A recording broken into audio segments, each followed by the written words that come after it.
दोस्त, कहते हैं दुनिया में बहुत लोगों ने इतिहास रचा है, दुनिया में बहुत लोगों ने हिस्ट्री क्रिएट किया है।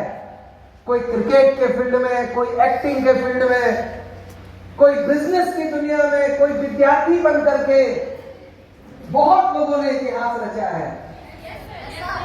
लेकिन इतिहास उसी ने रचा है जिसके अंदर हौसले लबालब भरे थे। Yes sir, no? Yes sir.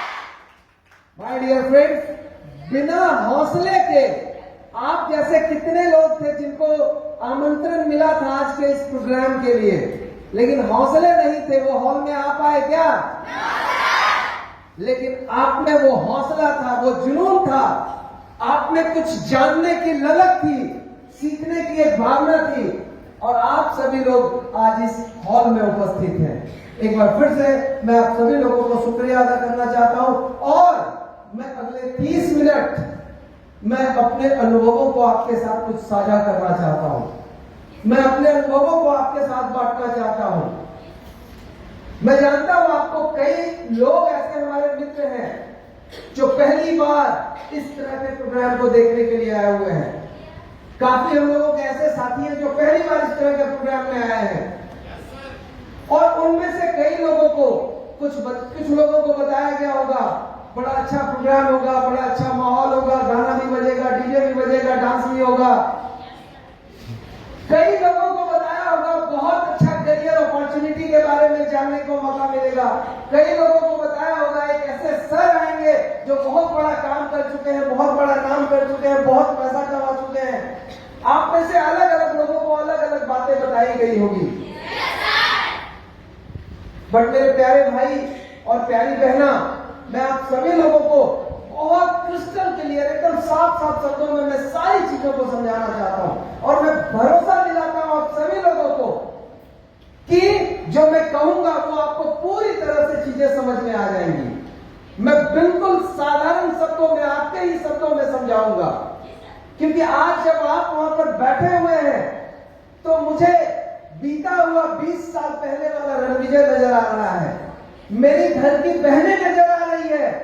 जब मैं ड्यू शॉप में नहीं था, मेरी फैमिली जिस तरह की थी, मेरा परिवार जिस तरह का था, आज मेरे सामने उसी तरह के लोग, भाई और बहन मुझे नजर आ रहे हैं। तो यकीन मानिए, आपके जाने से पहले आपका कॉन्सेप्ट पूरी तरह से क्लियर करके ही यहां से भेजूंगा। फ्रेंड्स, एक कहते हैं ना, हो गई है पीर पर्वत सी, हो गई है पीर पर्वत सी, अब तो पिघलनी चाहिए। हो गई है पीर पर्वत सी, अब तो पिघलनी चाहिए। और आगे, हाँ, हो गई है पीर पर्वत सी, अब तो पिघलनी चाहिए, और उस हिमालय से एक और नई गंगा निकलनी चाहिए। तालियां बजाना, हंगामा खड़ा करना और यस सर बोलना हम लोगों का मकसद नहीं है। बहुत गाली दे रहे होंगे आप सरवन सर को। सर मेरा मुंह दुखा गया, सर मेरा जबड़ा पिरा गया है, इतना बोलवाए हैं yes sir, yes sir, yes sir. हंगामा खड़ा करना हमारा मकसद नहीं है। मकसद तो सिर्फ इतना है कि हमारे परिवार की जिंदगी बदलनी चाहिए और सभी लोगों के माँ बाप को खुशियां मिलनी चाहिए। Yes sir. तो आपका ये दोस्त, आपका ये भाई जिसका नाम रणविजय, और मुझे नहीं पता मेरे माँ बाप ने क्या सोच के ये नाम रख दिया रणविजय। रण का मतलब युद्ध का क्षेत्र, विजय मतलब विजेता बनना, युद्ध के मैदान का विजेता मतलब रणविजय। Yes sir. मैं जब 8वीं कक्षा का विद्यार्थी था, बिहार में एक जिला है नवादा, सुना है नाम आपने? Yes sir. और उसका एक ब्लॉक है कौआकोल। तो मैं कौआकोल हाई स्कूल से पढ़ा हुआ विद्यार्थी हूँ। तो मैं 8वां क्लास में पढ़ता था, तो हमारे स्कूल के जो हेडमास्टर थे, तो उन्होंने एक सवाल मुझसे पूछा और संजोग से मैं जवाब नहीं दे पाया। गुस्सा गए वो, बोलते नाम रणविजय, किसने नाम रखा तुम्हारा रणविजय? तुम्हें साधारण सा सवाल में नहीं आता है। और ये बात मुझे चुभ गई, मेरे दिल को ये बात बड़ा ही चुभा कि यार मेरे माँ बाप ने बड़ी उम्मीदों के साथ मेरा नाम रणविजय रखा होगा और उन्होंने ये सोचा होगा ये एक दिन विजेता बनेगा, ये एक दिन अपनी जिंदगी की जंग को जीत लेगा, ये एक दिन परिवार की गरीबी की जंजीरों को तोड़ के फेंक देगा और एक दिन खुशहाल परिवार का निर्माण करेगा। शायद उन्होंने यही सोच करके मेरा नाम रणविजय रखा होगा और आज मैं अपने शिक्षक के सामने अपमानित महसूस कर रहा हूं। चूंकि मैं पढ़ाई कर रहा था तो मैं क्या सोचता ड्यू सॉफ्ट के बारे में? No sir. तब तो ड्यू सॉफ्ट का नामो निशान नहीं था। तब मैं सोचता था खूब मन लगा के पढ़ूंगा, इतना पढ़ूंगा कि स्कूल में टॉप कर जाऊंगा, इतना पढ़ूंगा कि 100 में से 100 नंबर लाऊंगा। मतलब दिमाग में जितनी कसरत की जा सकती थी वो पूरा कसरत करने लगा दिमाग का और बहुत मेहनत करने लगा। और मैं आपको कुछ एग्जांपल देता हूं। मैं जहां पे ट्यूशन पढ़ता था कौआ कोल में सुधाकर सर थे, उस टीचर का जो अभी भी मुझे याद है उनका नाम। और मैंने इतनी मेहनत की पढ़ाई में कि एक विद्यार्थी सुधाकर सर के पास गया, मेंसुरेशन जिसको क्षेत्रमिति बोलते हैं, त्रिभुज, चतुर्भुज, पंचभुज, समलंब चतुर्भुज होता है ना, तो मेंसुरेशन का एक सवाल था। वो सर के पास गया पूछने, सुधाकर सर के पास, बोला कि सर ये सवाल बता दीजिए, हमको नहीं आ रहा है। सर भी ट्राई किए, संजोग से सर से वो सवाल सॉल्व नहीं हुआ। और आप समझिए, मतलब मेरा सम्मान इसी बात में था। सुधाकर सर ने कहा अगर ये सवाल मुझसे नहीं बना है तुम रणविजय के पास चले जाओ, वो तुम्हारे सवाल का जवाब जरूर सॉल्व कर देगा।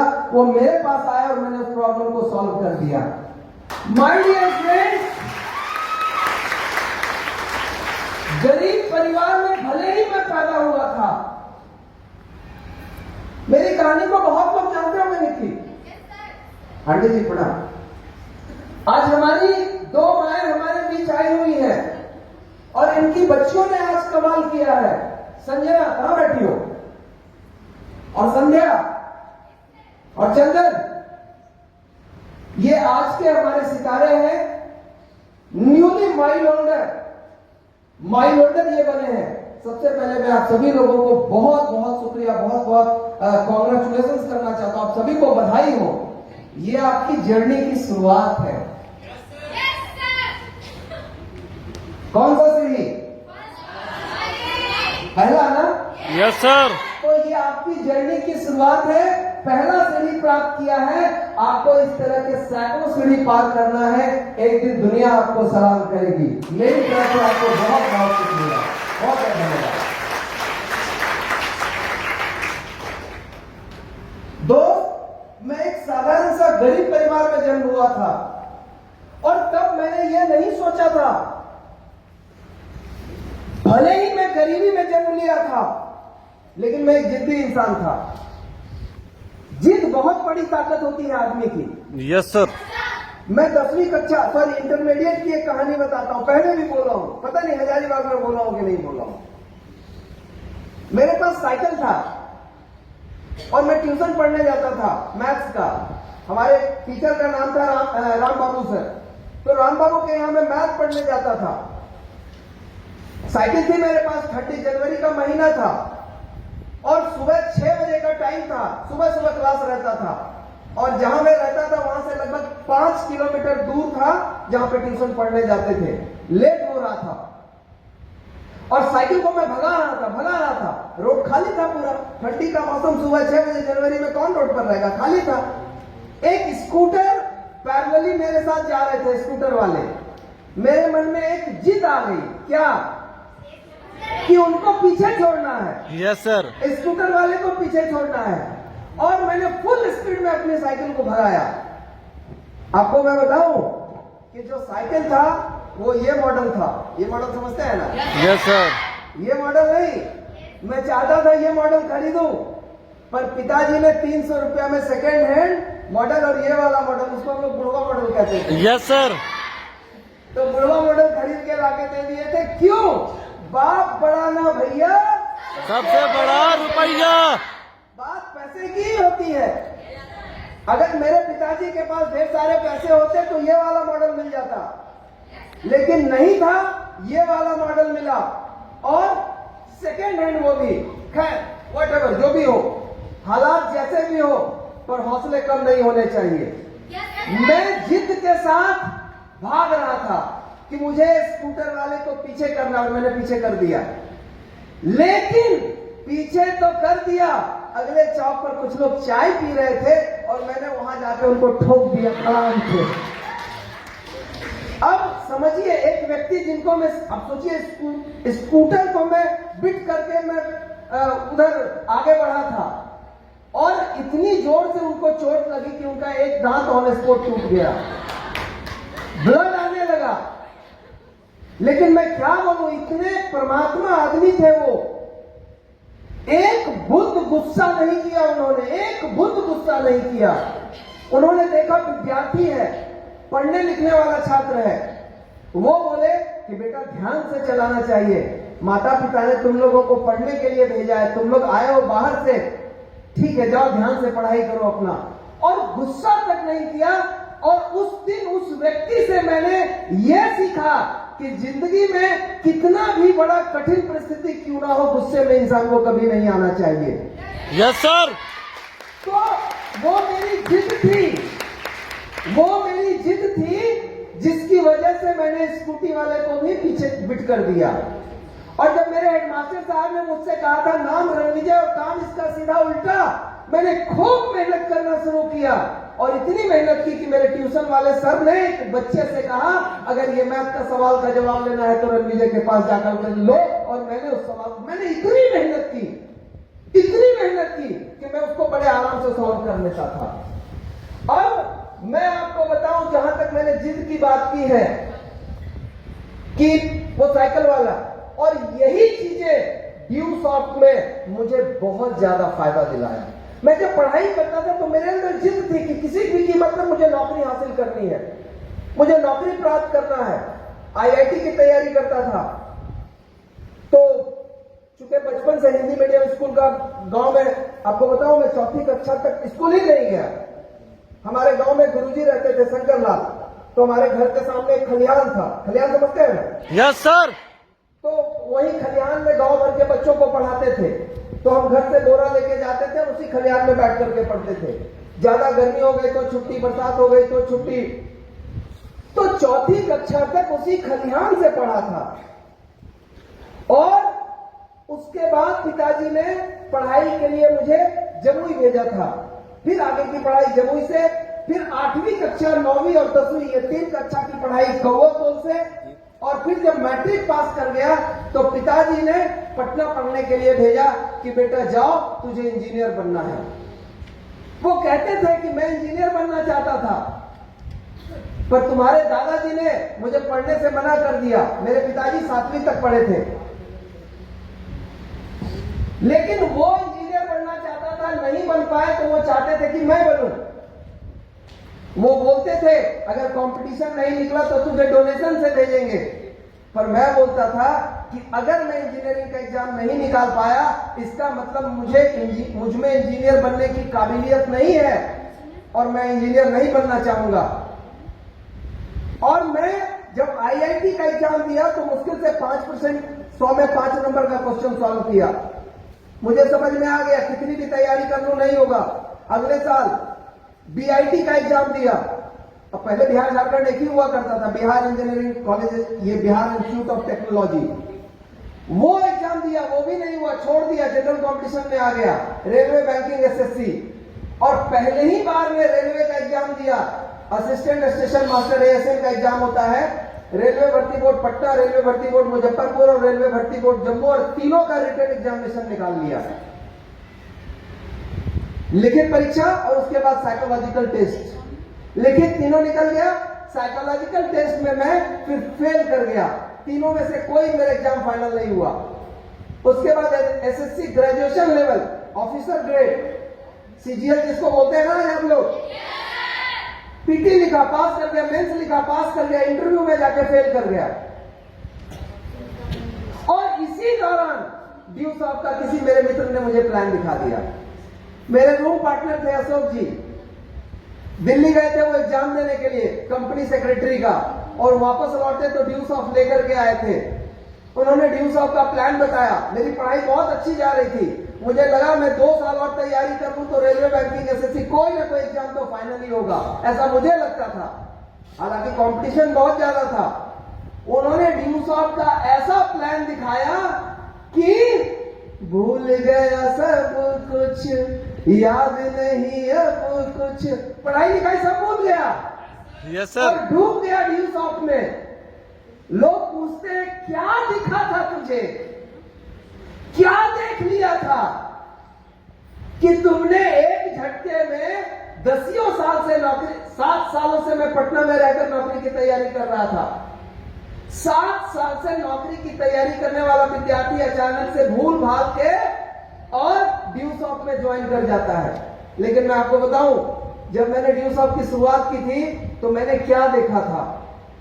पटना में रहकर, चूंकि मैं जिस फैमिली और परिवार से हूं, मेरे पिताजी 3 भाई, कुल मिलाकर हम लोग 10 भाई बहन थे और मैं घर का सबसे बड़ा लड़का।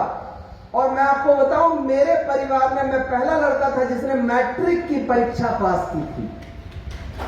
मेरे से पहले मेरे पिताजी, मेरे चाचा जी, मेरी बहन, बड़ी बहन, मेरे से एक सिर्फ बड़ी बहन थी, किसी ने मैट्रिक की परीक्षा पास नहीं की। घर का मैं बड़ा लड़का था और पूरे गांव का पहला ऐसा लड़का था जिसने मैट्रिक की परीक्षा पास की थी, क्योंकि मेरे गांव में पढ़ने लिखने वाले लोग ही नहीं थे।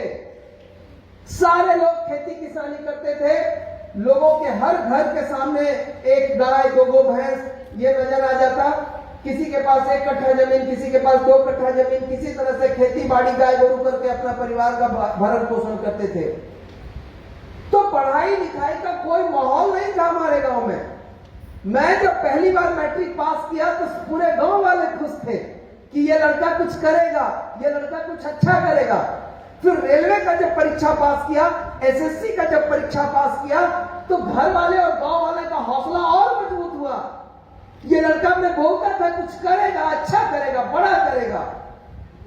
लेकिन जब मैं सब छोड़ छाड़ करके ड्यू सॉफ्ट ज्वाइन कर गया तो पूरे परिवार वालों को और घर वालों की उम्मीदें टूट गई। सारे लोग निराश हो गए। पिताजी मुझे कहते थे कि बेटा ये सब 3 तसिया वाला खेल है, इस सब काम में मत फंसो, ये सब फालतू काम है, तुम अभी बच्चा हो, तुमको नहीं मालूम है, ये सब जो काम है ना, खेत बेच के पैसा लौटाना पड़ जाएगा। आप लोगों को भी कोई बोलते होंगे by the way. Yes sir. मेरे पिताजी मुझे समझाए कि ये सब बेकार काम है, ये सब मत किया करो, पढ़ाई लिखाई के लिए भेजे हैं, पढ़ाई लिखाई पर ध्यान दो। और बाबूजी कहते थे इतना अच्छा तो पढ़ने में है बेटा तुम, देखो रेलवे निकाल लिया पहला बार में, एसएससी निकाल लिया तुम, पीटी मेंस पहला बार में, 1 आध साल मेहनत करो तो एकदम फाइनल है, तुमको कोई नहीं रोक सकता है। और तुम अच्छा कर गए तो तुम्हारे जितने भाई बहन है ना, तुमको देख करके अच्छा कर जाएंगे। माय डियर फ्रेंड्स, पिताजी ने बहुत समझाया कि ये सब मत करो, पढ़ाई लिखाई पर अपना ध्यान दो। पर जब मैंने ड्यू सॉफ्ट का प्लान देखा था तो मुझे एक चीज समझ में आई थी कि आने वाला कल जो है वो कंप्यूटर का होने वाला है। जो लोग कंप्यूटर के साथ रहेंगे उनका करियर उज्जवल होगा, उनका भविष्य उज्जवल होगा, उनका आने वाला कल बेहतर होगा। क्योंकि कंप्यूटर का दौर 2001 की मैं बात कर रहा हूं, जब मैंने ड्यू सॉफ्ट का प्लान देखा था, तब 2G इंटरनेट था। आप में से किसी को अगर ध्यान हो, अगर उस जमाने के कोई है यहां बैठे हुए, तो इंटरनेट साइबर कैफे जब जाते थे तो डमरू घूमता था।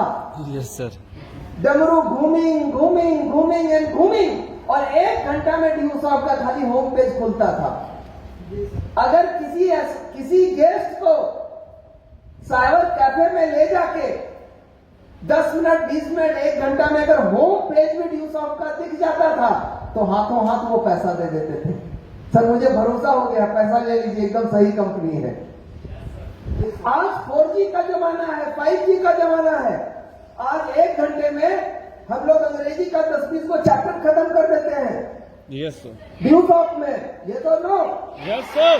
लेकिन तब इतनी देर में सिर्फ होम पेज खुला करता था।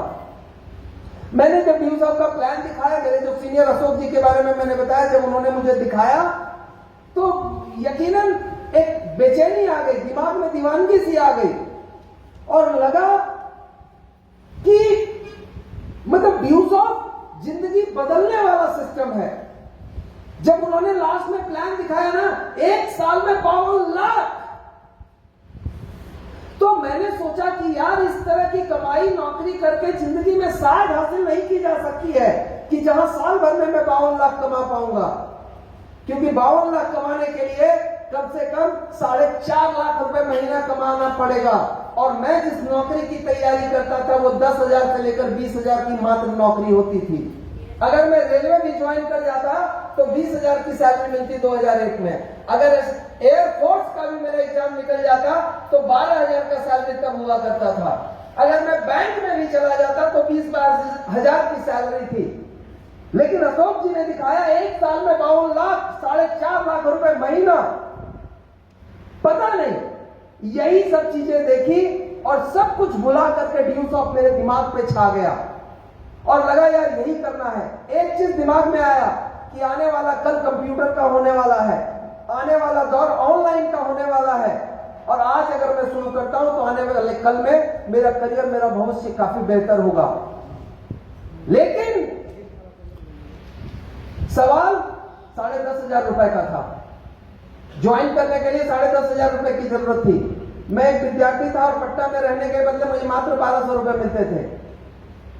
मुझे अभी भी याद है, मेरे पड़ोस में जो विद्यार्थी रहता था उनके घर से 2,000 रुपए आते थे और मेरे पिताजी पूछते थे, बेटा हो जाता है ना 1,200 में कि और पैसे तू? बोले ना, एकदम आराम से खूब हो जाता है, इवन 10-20 बच ही जाता है। मैं घर पर बोझ नहीं बनना चाहता था। मैं जानता था घर के हालात को और मैं कम पैसे में किसी तरह से गुजारा करना चाहता था। फ्रेंड्स, मेरे पिताजी कहते थे, बेटा आधा किलो दूध जरूर लेना डेली। 10 रुपए के आते थे तब। 30 दिन में 300 रुपए खर्चे होते। मैं दूध को छोड़ करके कॉपी किताब खरीद लेता था उसके बदले। मेरे केमिस्ट्री के टीचर कहा करते थे, मैं जिस कोचिंग में पढ़ता था नालंदा क्लासेज में, मेरे केमिस्ट्री के टीचर कहा करते थे कि बेटा इतनी मेहनत करो, इतनी मेहनत करो, शरीर में मांस रहे ना रहे, हड्डी रहना चाहिए। अगर जीवन में तरक्की कर गए, सफल हो गए, अगर नौकरी मिल गई तो शरीर में मांस ऑटोमेटिक एक दिन आ जाएगा। तो मैंने पिताजी की बातों को साइड कर करके और केमिस्ट्री वाले टीचर सर की बातों को फॉलो किया और खूब पढ़ाई में मेहनत की, और उसी का नतीजा था कि पहली बार रेलवे का एग्जाम दिया और 3 एग्जाम पास कर गया। पहली बार एसएससी ग्रेजुएशन लेवल सीजीएल का एग्जाम दिया और वो एग्जाम पास कर गया। उसका नतीजा था। लेकिन साइकोलॉजिकल टेस्ट फेल, एसएससी का इंटरव्यू फेल, फाइनली कोई भी फाइनल रिजल्ट मेरे हाथों में नहीं था। उसी समय मुझे व्यूसॉफ्ट का प्लान दिया जाता है। पैसे नहीं थे, एक ही रास्ता था मेरे पास, मेरा घर और मेरे परिवार, मेरे पिताजी। भागा भागा मैं अपने गांव जाता हूं। मेरे गांव का नाम पनिया पताल, एक्चुअली जमुई डिस्ट्रिक्ट से 30 किलोमीटर दूर झारखंड का एक डिस्ट्रिक्ट है गिरिडीह। तो गिरिडीह मेरा गांव से गिरिडीह डिस्ट्रिक्ट का बॉर्डर मात्र 1 किलोमीटर। आप नक्शे में देखेंगे जहां गिरिडीह का बॉर्डर समाप्त होता है बिहार से, जहां सटता है वही मेरा गांव है। और पूरा जंगली इलाका, मेरा गांव 3 तरफ जंगल से घिरा हुआ और 30-40 लोगों का मात्र मिट्टी का घर, कोई पक्के का घर नहीं, सारा खपड़ा वाला घर, एकदम साधारण। मेरे गांव तक पक्की सड़क नहीं आई, इवन चौड़ी रोड नहीं थी। ऐसे हालात में अपनी जीवन चल रही थी, अपने दिनचर्या चल रहा था, सब कुछ चल रहा था। आप टीवी के बारे में सोच नहीं सकते हैं, डिश एंटीना के बारे में सोच नहीं सकते हैं। मतलब एक तरह से पूरी दुनिया से कटा हुआ। स्कूल नहीं था, हॉस्पिटल नहीं था, कॉलेज नहीं था, कुछ भी नहीं था, पूरी दुनिया से अलग थलग। माय डियर फ्रेंड्स, मुझे अभी भी याद है जब मेरी बड़ी बहन की जब शादी की बातचीत हो रही थी तो मेरे ध्यान में एक ही चीज आता था, दीदी की शादी ऐसे घर में होनी चाहिए जहां कम से कम टीवी हो, जहां कम से कम डिश एंटीना हो, बाजार में हो, ताकि वो रेस्टोरेंट जा सके खाना खाने के लिए, ऐसे जगह हो जहां सिनेमा हॉल हो। क्योंकि हम जिस गांव में रहते थे वहां गाय गोरू घास कुट्टी काटना मतलब और कुछ था ही नहीं, और 2-4 छोटी मोटी दुकानें, इसके अलावा कुछ नहीं था। और एंटरटेनमेंट के लिए हम लोग गोली खेलने जाते थे, गुल्ली डंडा उड़ाया करते थे, यही सब किया करते थे, छू तिती खेला करते थे। तो जीवन में मतलब पूरी तरह से एक तरह से कहिए ना दुनिया से कटा हुआ था, कुछ भी मूलभूत सुविधाएं नहीं थी वहां पर। आज कई लोग, जब कई लोगों से मिलता हूं तो लोग कहते हैं सर आपको अच्छे परिवार से लगते हैं, सर आप किसी बड़े, आपका रिश्ता लग रहा है किसी बड़े शहर से रहा होगा। अभी 10 दिन पहले की बात है, 7 दिन पहले की बात है, पिछला रविवार को जसपुर में सेमिनार था छत्तीसगढ़ में, वहां से लौट रहा था और ट्रेन में सेकेंड एसी में एक ज्वाइंट डायरेक्टर थे, हजारीबाग में वो पोस्टेड थे, कोऑपरेटिव में ज्वाइंट डायरेक्टर मतलब आईएएस रैंक के ऑफिसर थे वो। तो उनके साथ बैठ करके हम लोग आ रहे थे, बातचीत करके, उनको हजारीबाग उतरना था, मुझे पटना आना था। तो बातचीत करके ऑब्वियसली बातचीत व्यूज ऑफ तो आपकी पर्सनैलिटी को इतना बढ़ा देता है कि सामने वाले को लगेगा कि आप आईएएस से कम नहीं है, ये सर नो यस सर। तो उनको लगा कि किसी बड़े पद पर होंगे ये, तो उन्होंने मुझसे पूछा, तो मैंने अपने बारे में बताया कि नहीं मैं गवर्नमेंट जॉब में नहीं हूं, मैं बिजनेस में हूं, मैं डायरेक्ट सेलिंग इंडस्ट्री में हूं। तो बोले ये क्या होता है, मैंने उनको समझाया सारा सिस्टम, बोला वेरी गुड। फिर उन्होंने पूछा आपकी स्कूलिंग कहां से हुई है, फिर मैंने उनको बताया कि सर मेरी स्कूलिंग की जो शुरुआत हुई है, मेरे गांव में कोई स्कूल नहीं था और मैं, मेरे घर के सामने खलियान था और बोरा लेकर के जाता था और खलियान में बैठ करके गुरुजी थे वो पढ़ाया करते थे। और उनसे बातचीत के दौरान ये आ रहा है कि सर आज तक ये किस्सा मैंने अपने बच्चों से भी शेयर नहीं किया है, अब मैं घर जाऊंगा तो अपने बच्चों को ये कहानी सुनाऊंगा कि तुम्हारा बाप बचपन में कहां से पढ़ाई कर करके और कहां से निकला है। आज मेरे 2 लड़के हैं, अगर दोनों बेटा की मैं बात करूं, बड़ा लड़का संत माइकल हाई स्कूल पटना में पढ़ता है, जो पूरे बिहार और पूरे झारखंड का सबसे टॉप मोस्ट स्कूल है माय डियर फ्रेंड्स।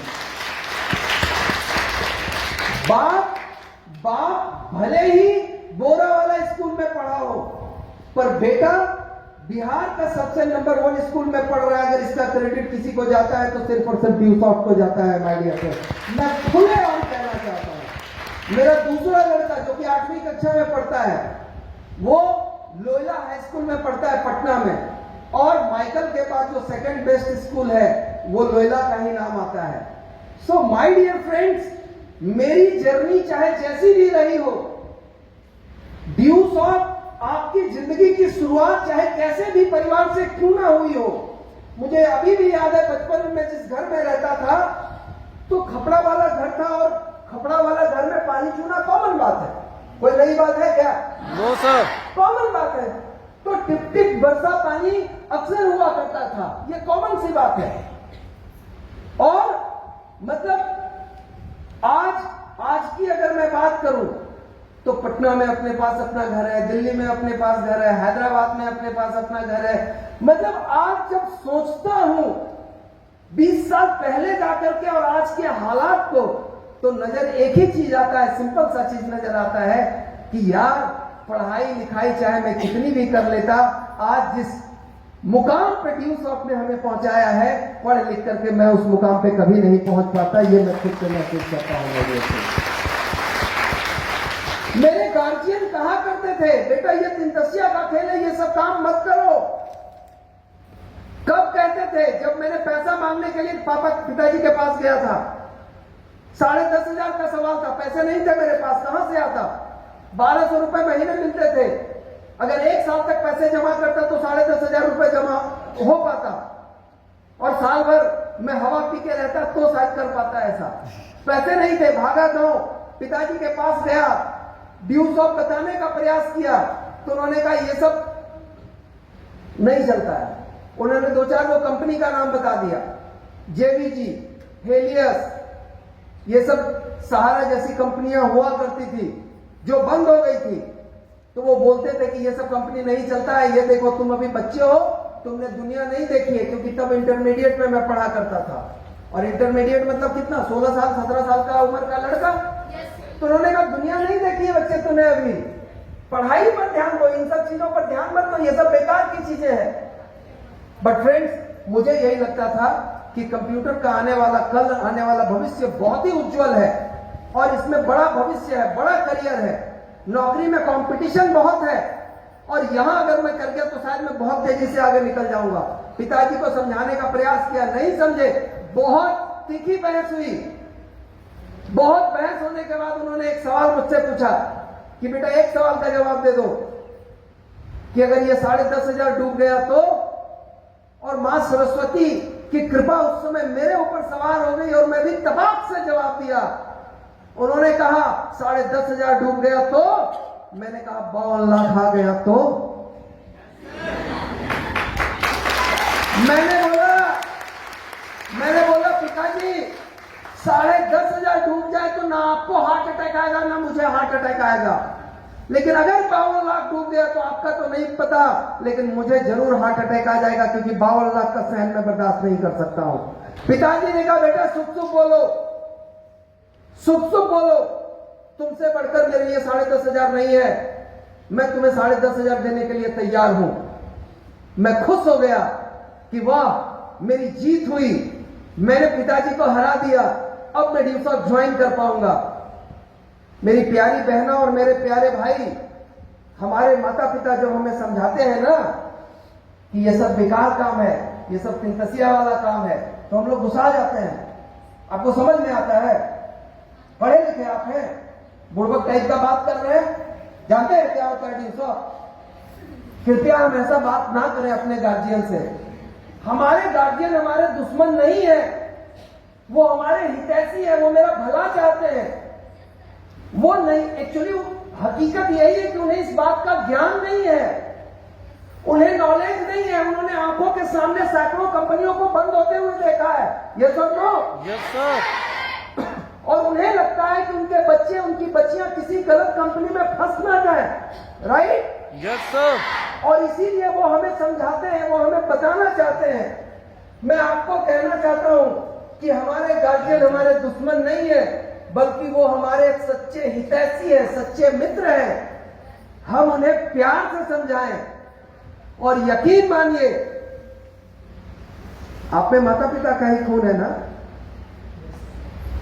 हम पिताजी को कहते थे तू डाल डाल तो मैं पात पात, पिताजी मुझ में आपका ही खून है। Yes sir.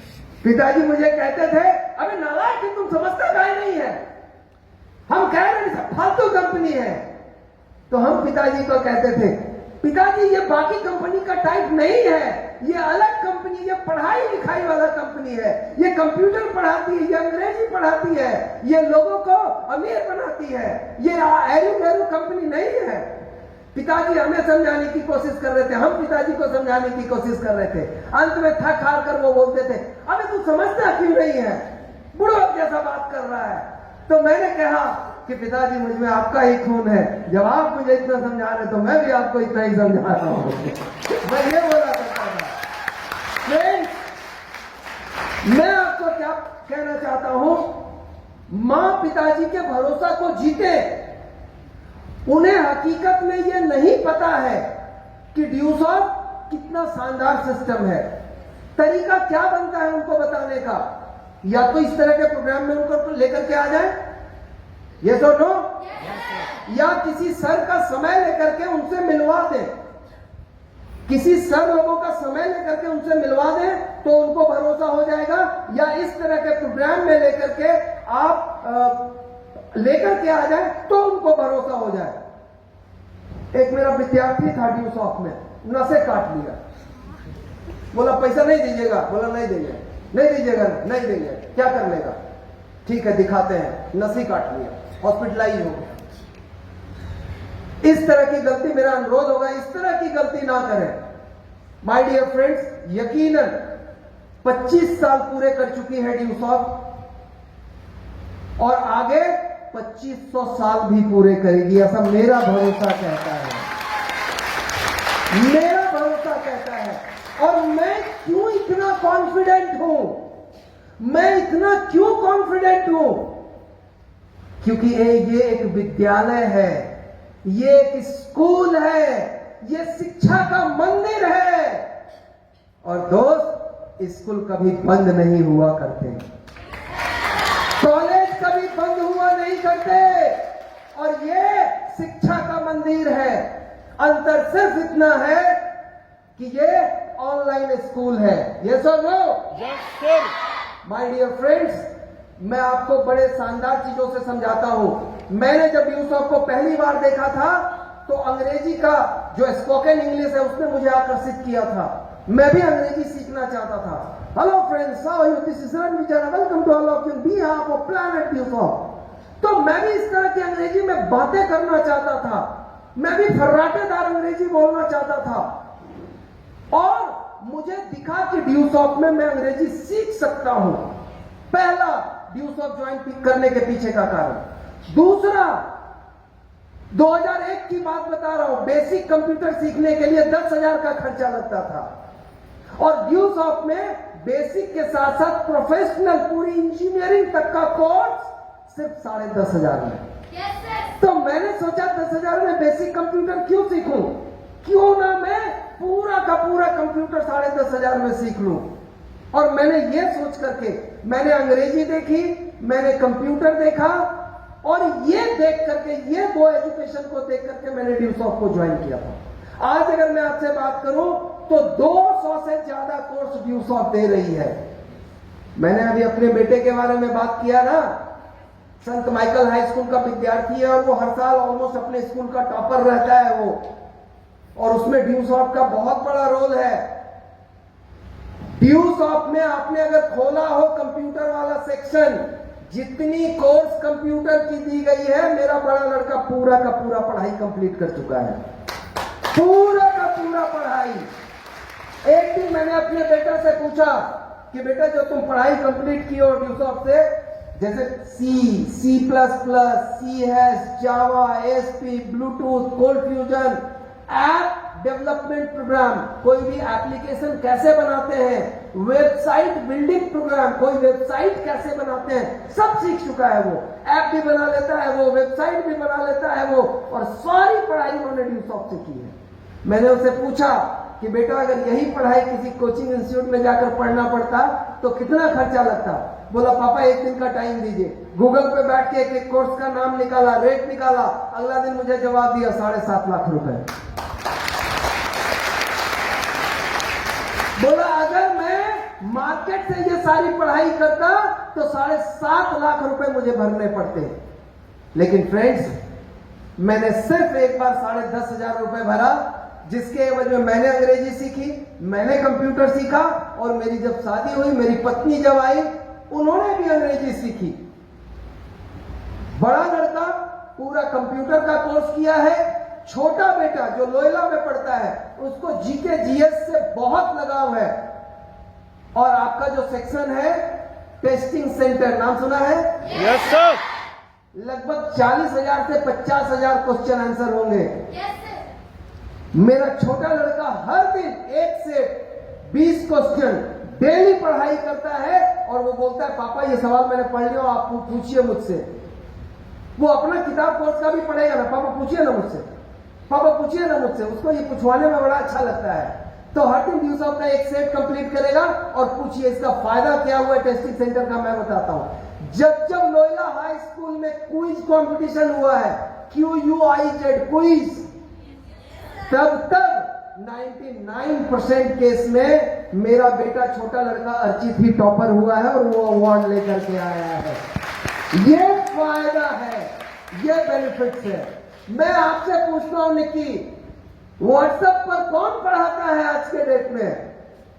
कोई नहीं पढ़ाता, राइट?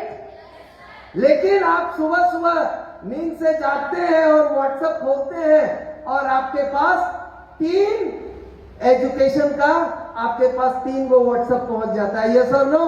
Yes sir. सोच के देखिए, नया तरीका, ये 21वीं शताब्दी है, इनोवेटिव जमाना है, और नए जमाने में ड्यूसॉफ्ट नए तरीके से लोगों को सिखा रही है। मैं आप सभी लोगों को चैलेंज देकर के कहता हूं, सिर्फ 5 मिनट का समय लगेगा तीनों स्लाइड को पढ़ने में। अगर प्रतिदिन 5 मिनट का समय दे दीजिए और तीनों स्लाइड पढ़ लीजिए।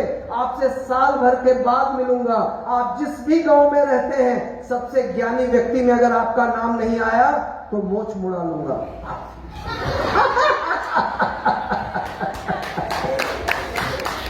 अरे बाल मुड़ा लूंगा, जो बोलोगे वो कर लूंगा मैं।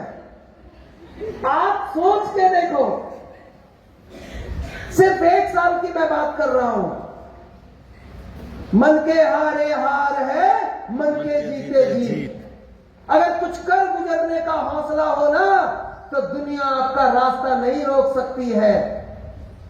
लाख गरीब परिवार में जन्म लिया था मैं भी सोच सकता था, काश अमीर घर में पैदा हुआ होता तो मैं भी IIT कंप्लीट कर जाता।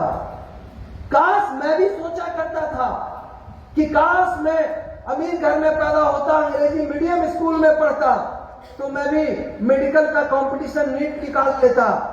माय डियर फ्रेंड्स, मैं आपसे पूछता हूं, क्या अमीर घर में पैदा होने वाले सारे लोग सफल हो जाते हैं? No sir. पैसों से लोग सफल नहीं होते हैं, सुविधाओं से लोग सफल नहीं होते हैं, हौसलों से लोग सफल होते हैं। मैं आपसे पूछता हूं, दशरथ मांझी का नाम सुना है? Yes sir. कितना पढ़े लिखे थे वो? अंगूठा छाप, उनके नाम का सिनेमा बन गया। Yes sir. वो आप सोचिए, राष्ट्रपति अवार्ड मिल गया उनको, पूरी दुनिया उनके नाम को जानने लगी। क्या था उनके पास? न पैसे थे, न नॉलेज था, न अमीरी थी। अगर कुछ था तो एक जुनून था, एक जज्बा था। छेनी हथौड़ी के सहारे 22 साल तक पहाड़ को तोड़ के रास्ता बना दिया। यही किया था ना? तो मैं कहता हूं, पैसों से और सुविधाओं से जिंदगी नहीं बदलती, जिंदगी बदलती है हौसलों से। सचिन तेंदुलकर का नाम सुना है आपने? Yes sir. उसका बेटा कौन है? बहुत अच्छे, ताली बजाओ उनके लिए। Super knowledge. गावस्कर का नाम सुना है? सुनील गावस्कर, महान क्रिकेटर, और उनका बेटा का नाम रोहन गावस्कर। आप सोचिए, सचिन तेंदुलकर का बेटा अर्जुन तेंदुलकर, सुनील गावस्कर का बेटा रोहन गावस्कर, क्या क्रिकेट में दोनों कमाल कर पाए? No sir. क्या उनके पास बैट का पैसा नहीं था? था सर। पैड का पैसा नहीं था? था सर। क्रिकेट का किट नहीं था? था सर। अरे पैदा होते ही दुनिया का सबसे महंगा बैट उनके पास था। ये सब नो? Yes sir. पैदा होते ही दुनिया का सबसे महान क्रिकेट ट्रेनर सचिन तेंदुलकर उसके पास था। ये सब नो? Yes sir. लेकिन नतीजा क्या हुआ? नतीजा क्या हुआ? हम परेशान ना हो, हम में से कई लोग परेशान हो जाते हैं। सर, गरीबी बहुत बेकार चीज है, मैं जानता हूं। इसको कमजोरी मत बनाओ, इसको हथियार बनाओ। गरीबी क्या होती है मैं जानता हूं। जब मैं 5वीं, 4थी, 5वीं कक्षा में पढ़ता था तो मुझे अभी भी याद है, मेरा पैंट इतना घिस गया था पहनते पहनते कि पीछे से फट गया था और फटा हुआ पैंट पहन करके मैं स्कूल जाता था। गरीबी क्या होती है मैं जानता हूं, आप भी जानते होंगे क्योंकि आप भी ऐसे परिवार से हैं। जब मैं 10वीं क्लास में चल गया तो पिताजी को बोला, पिताजी वो फुल पैंट चाहिए हमको, खादी का पैजामा सिला के दे दिए। बोले बेटा फुल पैंट में ठंडा लगेगा, खादी का पैजामा ये ज्यादा गर्म करता है। सच्चाई यही थी कि पैसे नहीं थे पिताजी के पास और मजबूरी में वो खादी का पैजामा दे दिया करते थे। माय डियर फ्रेंड्स, मैं मैट्रिक के एग्जाम के पहले तक जीवन में फुल पैंट नहीं पहना था और मैंने आपको बताया 4ठी, 5वीं कक्षा में वो फटा हुआ पैंट पहन करके स्कूल गया हूं। तो गरीबी का रोना मत रोइए। गरीबी, देखिए समझिए बात को, गरीबी या तो आपको तोड़ देगी या तो आपके हौसले को और मजबूत कर लेगी। आप जो करना चाहते हैं वो कर लें। मैं भी चाहता तो गरीबी के कारण ये बोल सकता था, यार मैं गरीब आदमी हूं, मैं क्या कर सकता हूं, मेहनत मजदूरी करूंगा, मनरेगा में खटूंगा और किसी तरह से जीवन जीऊंगा। मैं भी बोल सकता था कि नहीं। Yes sir.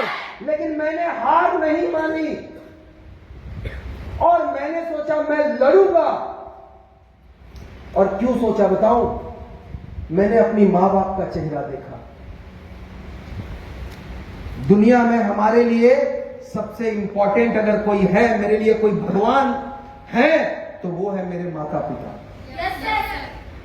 हम लोग जीते जी किसी भगवान को देखे हैं या नहीं देखे हैं, लेकिन हम लोग अपने माता पिता को, जो हमारे जीते जागते भगवान है, हमने उनको देखा है। हर दिन हम लोग देखते हैं। अगर वो नहीं होते तो हम लोग इस धरती पे होते क्या? और मेरे जीवन का लक्ष्य था कि मैं माता पिता के कदमों में सारा जहान स्वर्ग ला करके रख दूंगा। ये मेरी जिद थी और आप मेरे जिद से परिचित हैं। बचपन में वो कब दांत तोड़ दिया था, याद है ना? आप मेरी जिद से परिचित हैं और मेरी जिद थी कि माता पिता के चरणों में स्वर्ग ला करके रख दूंगा, दुनिया जहान की चीजें ला करके रख दूंगा। जितनी मेहनत करनी पड़े करूंगा, लेकिन उनके अरमानों को पूरे करूंगा, उनके ख्वाबों को पूरा करूंगा। क्योंकि मैं छुप छुप के अपने माता पिता की आंखों में मैं देखा करता था कि क्या सोचते हैं वो मेरे बारे में, क्या सोचते हैं वो। अगर आपने कभी गौर किया हो, छुप के कभी माँ बाप के चेहरों को देखा, उनकी भावनाओं को अगर जानने की कोशिश की हो, तो आपने भी ये महसूस किया होगा।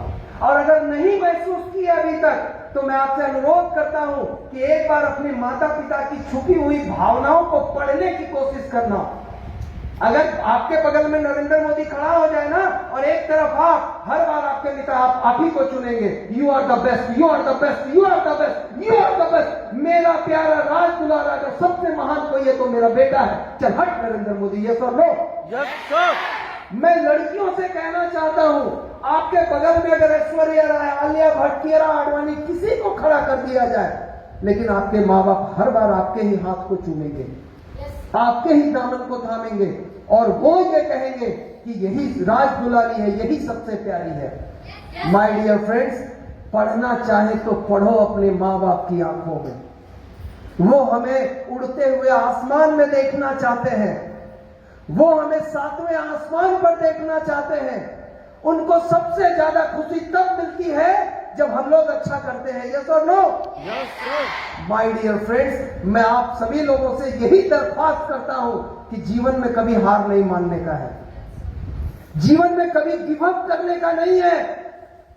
चुनौतियां आएंगी, मुश्किलें आएंगी, आएंगी कि नहीं आएंगी? Yes sir. चुनौतियां किसके सामने आती है? जिनके पास लक्ष्य होता है। जिनके पास लक्ष्य नहीं होता है, उनके सामने चुनौतियां आती है क्या? No sir. तो चुनौतियां आएंगी, हिम्मत को तोड़ने का प्रयास करेगा, लेकिन वो याद है ना, शिकारी आएगा, जाल बिछाएगा, दाना डालेगा, पर लोभ से उसमें, याद है ना लाइन? तो यही लाइन याद रखना, मेरी लाइन जीवन में। चुनौतियां आएंगी, गरीबी डराएगी, ये आपको दूर भगाएगी, लेकिन इनसे डरने का नहीं है, गिव अप करने का नहीं है, बोलने का तू डाल तो मैं पात, मैं तुझसे लड़ूंगा, मैं तेरे से फाइट करूंगा। 13-14 साल का लड़का सचिन तेंदुलकर जब पहली बार क्रिकेट खेलने इंटरनेशनल क्रिकेट में उतरा, आपको याद हो, दुनिया का सबसे तेज गेंदबाज वकार यूनुस, वसीम अकरम, पाकिस्तान के खिलाफ वो मैच खेल रहा था, 14 साल का लड़का, और बगल में सिद्धू था दूसरे छोर पर। सिद्धू राम राम राम राम राम राम राम राम करके माला जप रहा था, राम राम राम राम राम, इस लड़के को बचा लो, राम राम राम राम। साला सामने जो है मतलब कहर खाने वाला गेंदबाज वकार यूनुस, वसीम अकरम, अगर गलती से बॉल लग गया तो मर जाएगा ये आज बेचारा। और एक बॉल आई, वकार यूनुस को नाक में छक से लगा और खून की धार बहने लगी। ओह, लड़का गिर पड़ा। सिद्धू डरा हुआ था, मैं तो यही डर रहा था, और यही हो गया। स्ट्रेचर लेकर के आया और उसको लेके जाने लगा। सचिन तेंदुलकर को पट्टी लगाई गई और उसको थोड़ा खून वगैरह पट्टी वट्टी मार के बंद किया गया, और दूसरे प्लेयर को बुलाया गया कि आ जाओ तुम खेलो, ये रिटायर्ड हट हो गया। लेकिन साला वो बहुत जिद्दी था कोई यूं ही सचिन नहीं बनता। बहुत जिद्दी था वो, नाक फटा हुआ है, खून बह रहा है, टी शर्ट लाल है और कह रहा है मैं खेलूंगा, मैं खेलूंगा, मैं कामचोर नहीं हूं, मैं दूर नहीं हटूंगा, मैं खेलूंगा। और वो बैट लेकर के आता है और वो सामने बॉलिंग बॉल कर रहा है और ये लगातार चौका पे चौका, चौका पे चौका। जिस बॉलर ने उसको नाक को हिट किया था उसको इतने चौके मारे, उस दिन उन्होंने 49 रन बनाए माय डियर फ्रेंड्स, और इतिहास बना उसकी। घटनाओं से सीखने की जरूरत है, घटनाओं से सीखने की जरूरत है माय डियर फ्रेंड्स। चुनौतियां आएंगी, मुश्किलें आएंगी, पर गिव अप करने का नहीं है, हिम्मत हारने का नहीं है। यकीन मानिए एक लिमिट तक ही मुश्किलें डराती हैं आपको, उसके बाद वो पीछे हट के साइड हो जाती है। मानते हैं ना इस बात को आप? Yes sir. आप रात में रास्ते में कहीं जा रहे हैं और आपको भूत दिख गया, क्या कीजिएगा? जय हनुमान ये सब लोग एक बात याद रखिए, अगर आप डर गए तो वो भूत बहुत डराएगी आपको।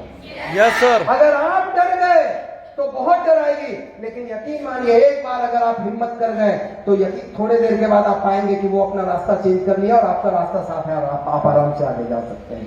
यही होता है जीवन में, जब चुनौतियां आती है, मुश्किलें आती है, तो जीवन में यही होता है।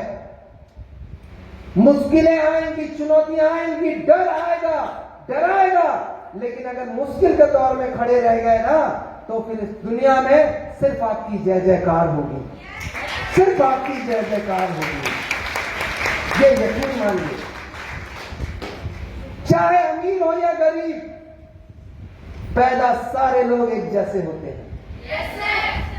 कोई कपड़ा पहन के पैदा होता है क्या? कोई हीरा चांदी के साथ पैदा होता है क्या? सारे लोग एक जैसे पैदा होते हैं। दुनिया में चाहे कोई गरीब हो या अमीर, पैदा सभी लोग एक जैसे होते हैं। लेकिन मैं आपसे एक सवाल पूछता हूं, क्या मरते सारे लोग एक जैसे हैं? ये अंतर क्यों? ये अंतर क्यों? अगर पैदा सारे लोग एक जैसे होते हैं तो मरते एक जैसे क्यों नहीं है? माय डियर फ्रेंड्स, पैदा होना आपके हाथ में नहीं है।